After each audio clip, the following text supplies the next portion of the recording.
Good morning, আশা করি সবাই ভালো আছো, সুস্থ আছো। আমি প্রিয়াঙ্কা চলে এসেছি আবার একটা নতুন দিনের ব্লগ নিয়ে।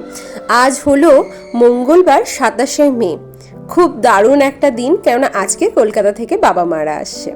এখানে আমি সকালবেলা ঘুম থেকে উঠে ফ্রেশ হয়ে সব কিছু করে এখন মাছ আর মাংসটা আনিয়ে নিয়েছি।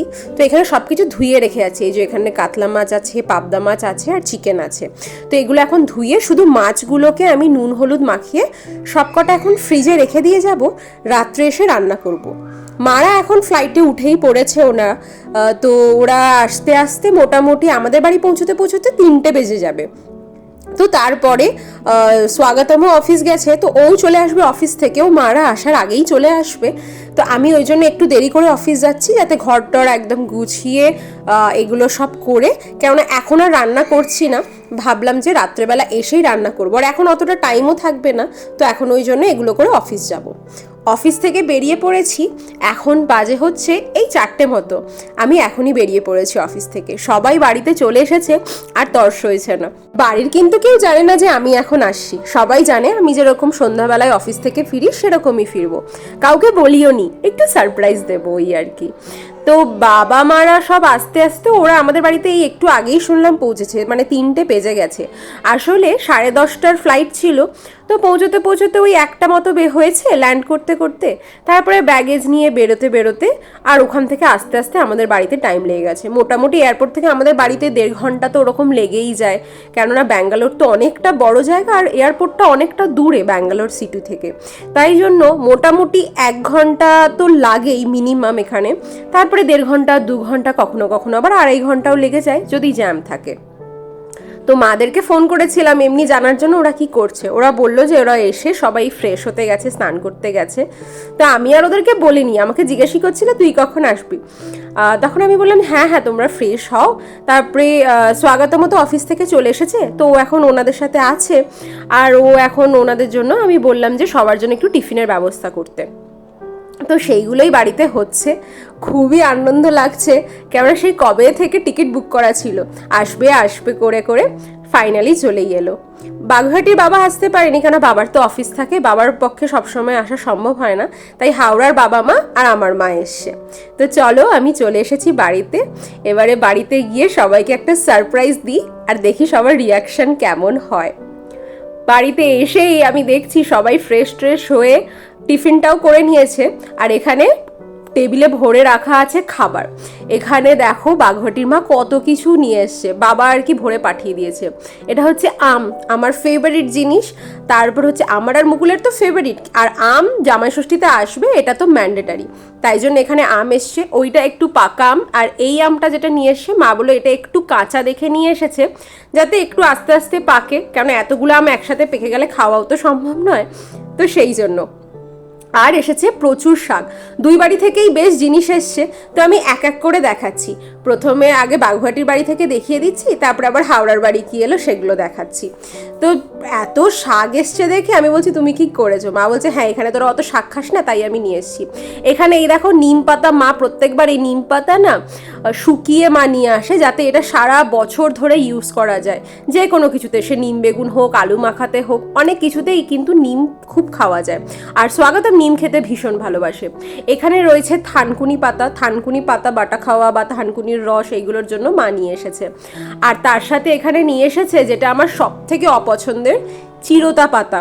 তো এখানে ওই যে কাগজগুলো মুড়ে রাখা আছে ওগুলো হচ্ছে চিরতা পাতা। স্বাগতমই নাকি ফোন করে বলে দিয়েছিল, তো মা আমাকে আর বলেনি, কেন জানে আমি পছন্দ করি না। তো যাই হোক, এখানে এসেছে সবেদা একটু, আর এইখানে এটা আর একটা কি শাক, তো মা এক এক করে খুলছে। আমি তো আর সব মানে শাকের নাম জানি কিন্তু সব শাক চিনি না, তো ওই জন্য মা এক এক করে খুলছে। এখানে রয়েছে লাউ শাক, মূলো শাক, বিভিন্ন বিভিন্ন ধরনের শাক। তো তারপরে এখানে এসছে আর একটা ফেভারিট জিনিস, আম তো আমি ভালোবাসি, কিন্তু আম ছাড়াও যেটা আরও বেশি ভালোবাসি সেটা হচ্ছে লিচু। লিচু আমার ভীষণ ফেভারিট, কিন্তু এখানে না লিচু পাচ্ছিলামই না, আর পেলেও কীরকম টেস্টটাও অতটা ভালো ছিল না। 500 লিচুই এখানে 250-300 টাকা করে, তাও মিনিমাম আমি বলছি। তো সেই জন্য মা লিচু নিয়ে এসছে। আর এখানে যে প্রত্যেকটা আম দেখছো, এগুলো আবার আলাদা আম নিয়ে এসছে মা। এই যে এগুলো আবার একটু যেহেতু বেশি পাকা, মানে ওই রকমভাবেই নিয়ে এসেছে, কোনোটা একটু বেশি পাকা, কোনোটা একটু কম পাকা, আবার একটু কাঁচা। তো এখানে রয়েছে গন্ধরাজ লেবু, এটা এসছে হাওড়ার বাড়ি থেকে। হাওড়ার বাড়ি থেকে মা বেশি করে গন্ধরাজ লেবু নিয়ে এসছে, কারণ আমরা গন্ধরাজ লেবুটা কিন্তু খেতে খুব ভালোবাসি। তো সেই জন্য মারা গন্ধরাজ লেবু নিয়ে এসেছে। আর এখানে আছে চানাচুর। এখানে তো আর এত চানাচুর কেনা হয় না, তো মারাই চানাচুরটা নিয়ে এসেছে। এখানে ওই টক ঝাল মিষ্টি ঝাল চানাচুর এইগুলো। আর চানাচুর ছাড়াও যেটা নিয়ে এসেছে সেগুলো হচ্ছে বিস্কিট। আর তাছাড়াও নিয়ে এসেছে মানে রকমারি বিস্কিট, যেমন হচ্ছে একটু নোনতা, একটু মিষ্টি, এই রকম টাইপের বিস্কিটগুলো। 3 রকমের এখানে বিস্কিট রয়েছে। আর তাছাড়া যেটা এসছে সেটা হচ্ছে, আমি মাকে বলে দিয়েছিলাম যে তাল মিছরি আনতে, তো তাল মিছরিটাও আমার খুব ভালো লাগে, তো তাল মিছরি নিয়ে এসছে। আর এখানে নিয়ে এসেছে গোবিন্দভোগ চাল। এইগুলো ছাড়াও যেটা এসেছে সেটা হচ্ছে এই শাকগুলো তো বললাম, তো মা বললো আর একটা শাক নিয়ে এসছি। সেটা কি শাক জানো? সেটা হচ্ছে কলমি শাক। কলমি শাকটা না আমি এখানে খেতেই পারি না, কিন্তু কলমি শাক খেতে আমার ভীষণ ভাল লাগে। তো ওই জন্য মা লাউ শাক মূলো শাকের সাথে একটু কলমি শাকও নিয়ে এসেছে। প্রচুর জিনিস এসছে, মানে শাকে সবজিতে একদম ভরে গেছে। আর তাছাড়াও যেটা এসছে সেটা হচ্ছে এই যে মুড়ি। মুড়িটা তো আসবেই, কেন স্বাগতমের ফেভারিট জিনিস মুড়ি। আর এটা হচ্ছে আমাদের বাড়ির মুড়ি, তো সেই জন্য এটা এসছে 3 কেজি মুড়ি। আর এখানে এসেছে আর একটা জিনিস, সেটা হচ্ছে গয়না বড়ি। আমার বেস্ট ফ্রেন্ড পারমিতা যে রয়েছে, ওর মা পাঠিয়েছে, ওর মামার বাড়ি থেকে এসেছে এই গয়না বড়ি। কি সুন্দর দেখতে, কোনোটা কানের মতো, কোনোটা গলার চিকের মতো, কোনোটা আবার কান পাশার মতো, বিভিন্ন বিভিন্ন ডিজাইনের, কোনোটা আবার টিকলি সাইজের, বিভিন্ন ডিজাইনের, এত সুন্দর। আমি এই গয়না বড়িগুলো দেখতে খুব ভালো লাগে, আর এগুলো ভাজা খেতে তো আরও ভালো লাগে।